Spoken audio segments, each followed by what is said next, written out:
On a bitterly cold morning during the siege of Bastogne in December 1944, Edward "Babe" Heffron found himself crouched behind the frozen remnants of a shattered wall. He clutched his machine gun, eyes scanning the tree line for any sign of German movement. In his pocket, tucked away like a small treasure, was a slightly crumpled photograph of a lively family gathering back in his Philadelphia home. His mother's face shone in that photograph, and there was a half-eaten roast turkey visible on a large dining room table, an image of warmth, comfort, and everyday life. In that fleeting moment, Babe was reminded how distant the warmth of home felt on this frigid battlefield. He drew a quick, trembling breath, braced against the unrelenting winter wind, and silently promised himself that if he made it out of Bastogne alive, he would hold on to these small, precious joys even more fiercely than before. It was just one private moment in a vast war, yet it reflected something profoundly human. Amid the chaos and terror, Babe carried memories that fueled his determination to live, to protect his brothers in arms, and to return to a world where a simple family dinner could mean everything. Edward "Babe" Heffron was born on May 16, 1923 in South Philadelphia. Growing up in a working-class neighborhood, he learned early on the value of loyalty and hard work, values that would shape him in ways he never imagined.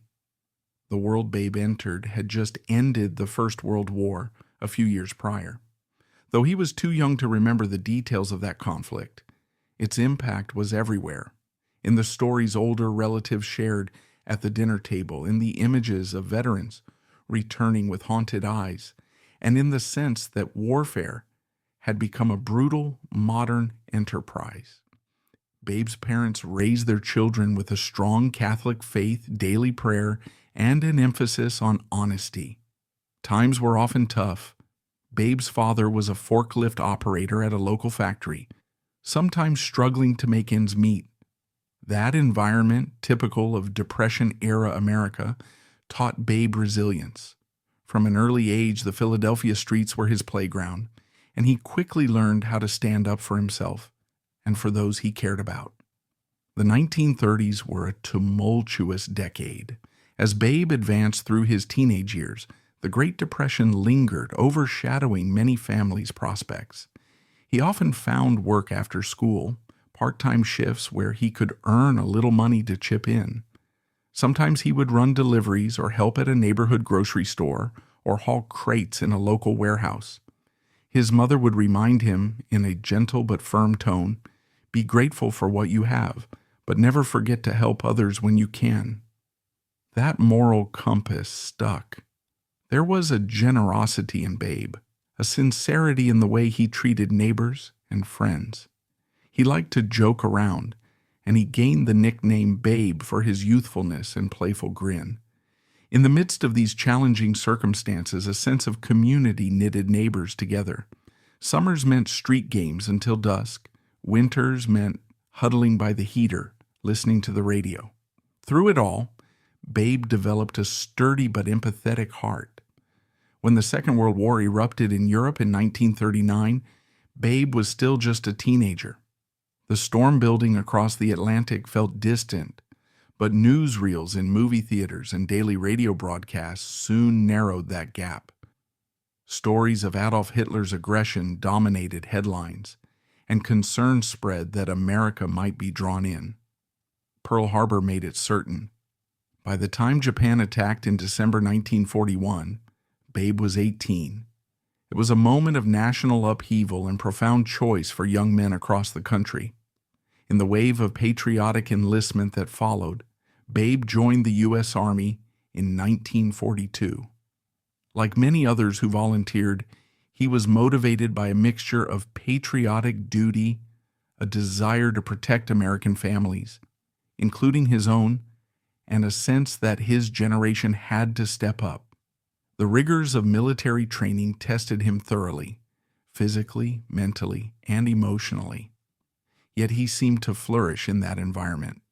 Friends recalled how, Even when exhausted, Babe would crack a grin or whisper a sarcastic remark, refusing to let the group sink into despair. He soon found himself assigned to the 3rd Platoon of E Easy Company, 2nd Battalion, 506th Parachute Infantry Regiment, part of the 101st Airborne Division. The 101st Airborne was an elite formation, famed for its paratroopers who fearlessly leapt into the darkness behind enemy lines. These were the men who would carry out some of the most daring airborne operations of the war. Babe's assignment as a machine gunner came with enormous responsibility. Whenever Easy Company moved, he had to haul the heavy gun, plus ammunition, and be ready to lay down suppressing fire that would protect his comrades. In training, he realized that teamwork, trust, and the closeness of your fellow soldiers could mean the difference between life and death. This sense of brotherhood resonated with him deeply, mirroring the tight-knit bonds he knew from his Philadelphia neighborhood. One of the earliest operations Babe was part of, after his arrival overseas, was Operation Market Garden in September 1944. This ambitious Allied plan sought to capture key bridges in the Netherlands and open a pathway into Germany. Dropping behind enemy lines, paratroopers faced immediate chaos, fierce German resistance, muddy fields, and miscommunications led to a grueling fight. Babe experienced real combat in these Dutch fields, where the farmland and dikes could flood easily, where the nights were damp, and where shells came shrieking out of nowhere. In one particularly tense moment, Babe and his fellow soldiers found themselves pinned down by German machine gun nests near the town of Nieuwenan. Bullets tore through the underbrush, and returning fire felt futile. But with steady determination and an unshakable bond of camaraderie, they pressed forward. Babe recounted years later how he spotted an elderly Dutch couple peering from the window of a battered farmhouse, trapped in the crossfire of a war not of their making. That image of ordinary civilians caught in the middle struck him profoundly. Even as he did his duty, he felt the moral weight that warfare imposes upon everyone, not just the soldiers. Despite the setbacks of Market Garden, Babe and his fellow troopers showed resilience, learning hard lessons about the unpredictability of large-scale operations and the importance of adaptable leadership on the ground. He carried these lessons with him into Belgium, where, in December 1944, Easy Company found itself in one of the most infamous struggles of the war, the Battle of the Bulge. The 101st Airborne was rushed to defend Bastogne, a vital crossroads town in the Ardennes. There, German forces surrounded the city. The men were cut off from supplies and reinforcements, enduring bitter sub-zero temperatures, relentless artillery barrages, and almost no winter equipment. Babe's role as a machine gunner became even more crucial in these desperate conditions. Whenever the Germans tested the perimeter, men like Babe scrambled to their foxholes, sometimes with only minutes of warning.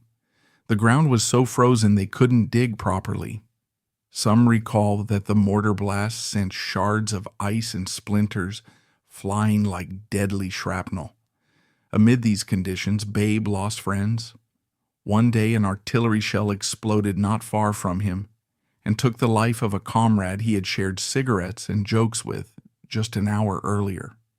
The grief could be overwhelming.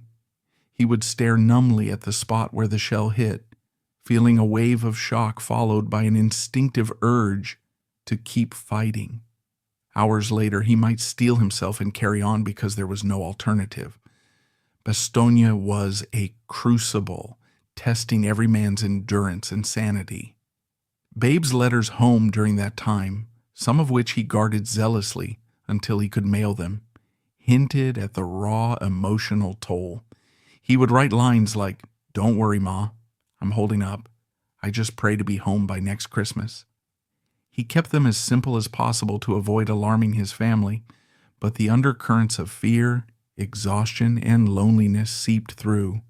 If any trace of faith or hope remained in Babe, it was fueled by that battered photograph in his pocket and the unwavering will of those around him. When the siege finally broke in late December, Babe emerged with a fierce sense of survival tempered by heartbreak for the comrades who did not make it. This would be the darkest period of his war, though not the final chapter. In the months that followed, Easy Company fought through Germany, ultimately taking part in occupying Berchtesgaden, site of Hitler's famous Eagle's Nest retreat. The war in Europe ended in May 1945, and Babe, to his great relief, was among those who got to see that day. The transition out of the combat zone took time, but eventually he found himself heading home, away from the ravaged towns and bomb-shattered landscapes he had once trod as a soldier. In his personal life, Babe had always been close to his family. After he returned stateside, he discovered how profoundly the war had changed him, and in smaller ways changed them too. He had left Philadelphia as a young man with a boundless sense of adventure, and he returned with heavier shoulders and memories that would never fully let him go. Yet his sense of humor remained. His sisters found that same mischievous glint in his eye, especially when he teased them over trifling matters. Friends from the neighborhood noticed that Babe was quieter about certain things. He might abruptly fall silent if the conversation turned to combat stories, or if a car backfired on the street and momentarily transported him back to the battlefield. On some nights, those haunting recollections kept him awake. He found solace, as many veterans do, in reconnecting with fellow soldiers. Men like Bill Guarnere, with whom he later wrote a memoir called Brothers in Battle, Best of Friends, gave him a safe space to talk about the shared bond that outsiders simply could not fathom. The emotional closeness with his Easy Company brothers became a lifelong anchor. Together, they would swap stories, drink a beer, crack jokes, and sometimes get into tearful discussions about those dreadful days on the Western Front. This shared understanding helped Babe navigate post-war life, which involved looking for steady employment, trying to settle into a daily routine, and eventually seeking the simple happiness of a home and family. He found love in a genuine, comforting way. A family friend introduced him to a young woman who had grown up only a few blocks away. They bonded over everyday conversations like how Philly sports teams were performing and what the best local diner was. She understood that part of Babe's mind lived in memories of war but never judged him for it. Over time, they married, and Babe tried to build a life that felt stable and ordinary. He cherished the very ordinariness of it, the chance to go to work, come home, and eat dinner with loved ones. He faced his share of personal struggles. Nightmares would creep up, especially in the first few years back, and an unexpected sound might spark an anxiety that took hours to quell. He never forgot Bastogne's biting cold, the frantic heartbeat of a firefight, or that photograph of home he had clung to in his pocket. Despite the warm presence of family, Babe's transition was not free of turmoil. Like many veterans of the 101st Airborne, he wrestled with a range of emotions: pride in his service, guilt over surviving when friends did not, frustration that many at home couldn't truly grasp what the war had been. At times, he questioned decisions made by higher-ups in the Army, from the unrelenting push during the Market Garden to the underestimation of German strength in the Ardennes. He also felt a certain tension about the portrayal of paratroopers as superhuman. Babe admired the grit of the men he served with, but he always wanted to emphasize that they were human beings, scared, flawed, real. He often insisted that the glory associated with heroes should be balanced with the truth of loss and sacrifice. From a historical vantage point, Controversies sometimes swirl around the strategies in which Babe and Easy Company were involved. Operation Market Garden is often cited as an overreach by the Allies, criticized by some historians for failing to account for the possibility of a strong German presence near Arnhem. Babe admitted that, as a foot soldier, he didn't know the bigger strategic picture at the time. He simply followed orders, jumped from a plane, and tried to stay alive for his friends. Another debate arises around the harsh conditions at Bastogne. Some critics argue that the Allies could have done more to supply the 101st Airborne more quickly, pointing to possible missteps in command structure or coordination with other Allied units. Babe himself rarely delved into these controversies with bitterness, but he did acknowledge the heartbreak they caused. He also recognized that war is riddled with impossible decisions and unpredictable outcomes, especially when the chain of command is tested by real-time chaos. Yet for all the controversies, the historical significance of Babe's service and that of Easy Company cannot be overlooked.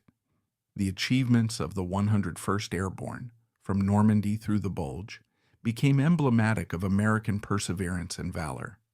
Their sacrifices helped liberate occupied countries and push back the tide of Nazi aggression. In a broader sense, Babe's experiences reflect a young generation's journey, many who came from modest beginnings, thrust into a worldwide conflict, and forced to grow up overnight. Indeed, these men reshaped national borders and influenced military strategy, advancing the concept of airborne operations as a crucial element of modern warfare. The 101st Airborne's success in holding Bastogne, for example, became a powerful symbol of defensive resilience under extreme pressure. Babe's personal influence extends beyond these military feats. After the war, he became something of an unofficial ambassador for his generation's legacy.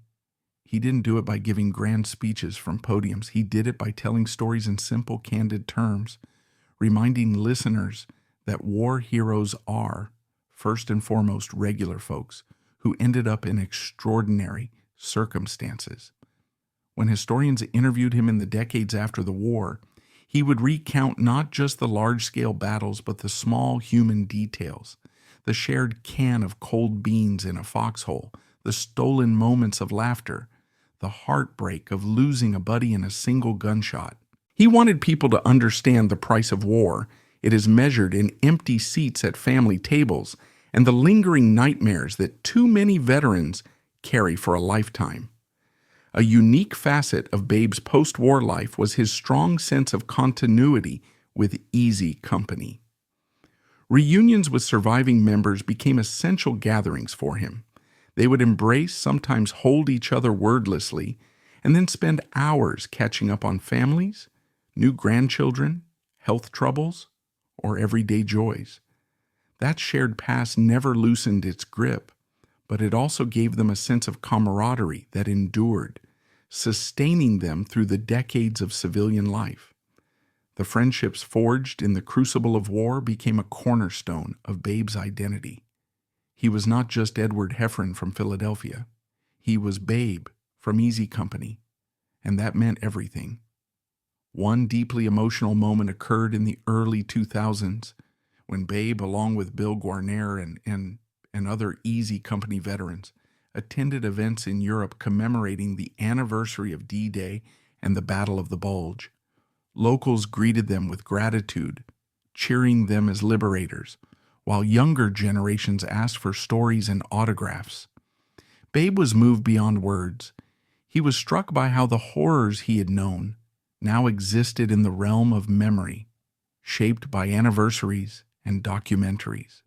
He was proud to be recognized, but also quietly mournful for those who never had the chance to stand among the grateful crowds.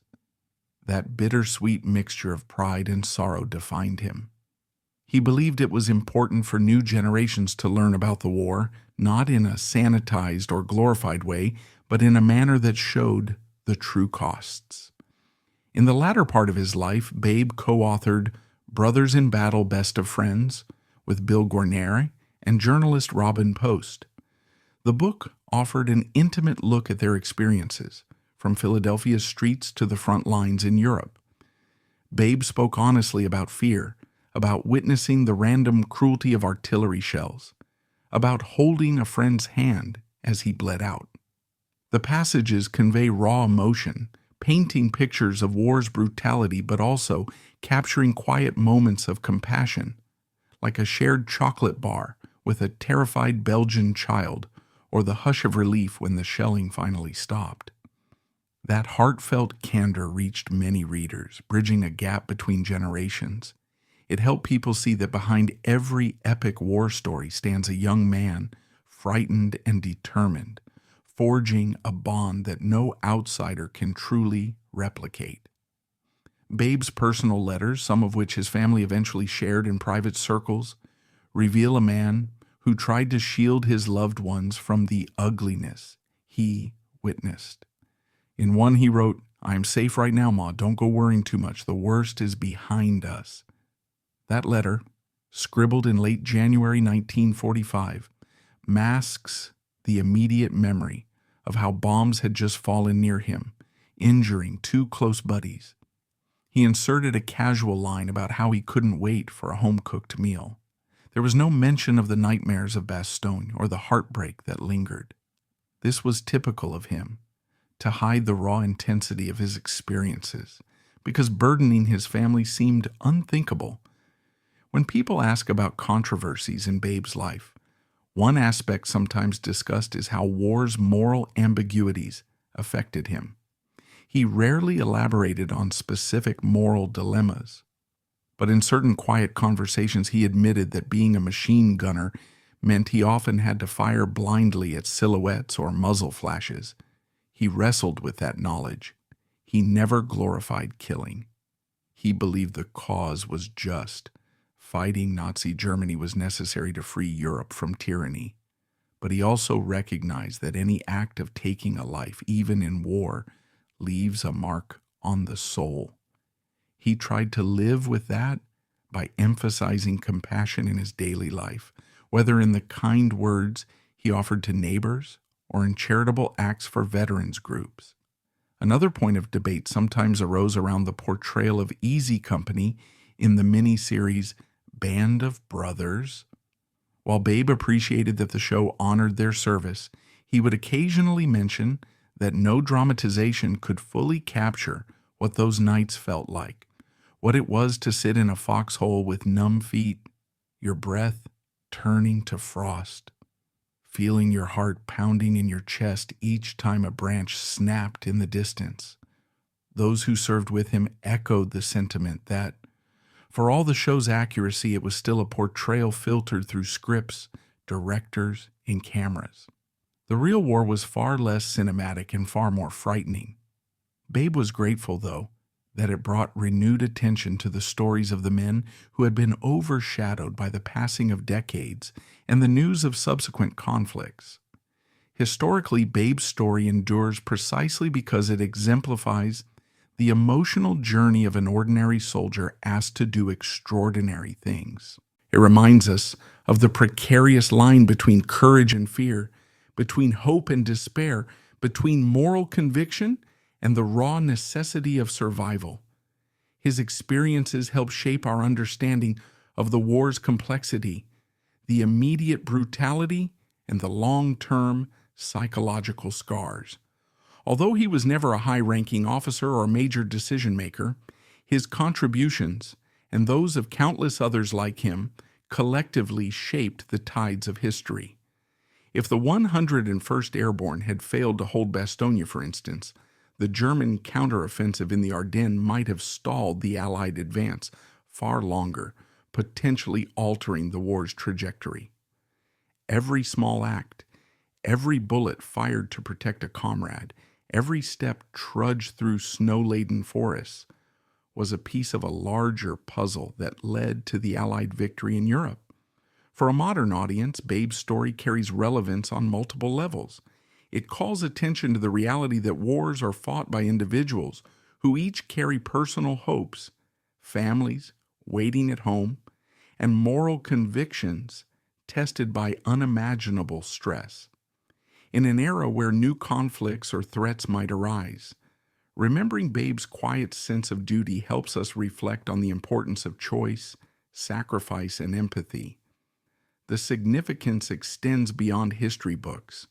It's about how we, as communities and nations, choose to honor or disregard the experiences of veterans, how we care for them when they return, and how we remember or fail to remember the lessons they carry. After he returned from the war and eventually settled into a calmer daily life, Babe took pride in honest work and family milestones. He never sought to be a public figure, but his humility and authenticity made him memorable. He was always the guy who'd give you a warm handshake, a friendly bit of advice, or a quick joke if you seemed nervous. Late in life, when physical ailments started creeping in, he faced those challenges with the same stoicism that once sustained him under artillery barrages.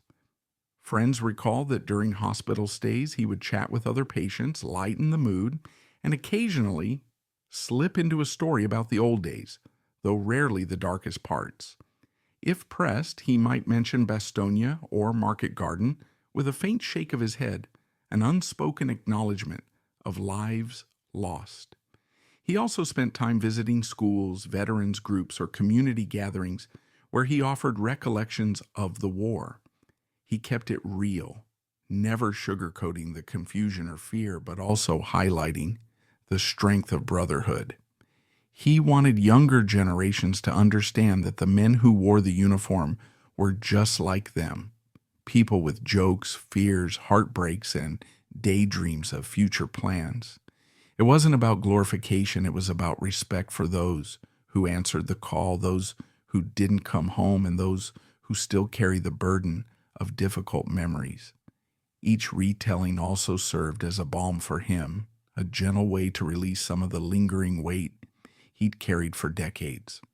Babe passed away on December 1st, 2013, leaving behind a legacy that resonates in the hearts of family, friends, fellow veterans, and admirers of Easy Company's story. At his funeral, the tribute wasn't marked by grand fanfare or elaborate ceremony, but by heartfelt memories shared by those who knew him. There were tears, of course, because the world had lost a man who balanced humility with quiet bravery. But there was also gratitude for the gift of his life and what it represented. Loved ones spoke of Babe's steadfast support, his quick grin, and the stories he carried, now passed down to children and grandchildren. Fellow veterans saluted him with a reverence that only someone who's walked those same fields of battle could fully appreciate. As we look back on the impact of Babe Heffron's life, we see a reflection of a much larger story, of how an entire generation was shaped by the crisis of a global conflict. It stands as a reminder that the outcome of historical moments depends not just on the plans of generals, but on the everyday decisions of individuals under extreme pressure.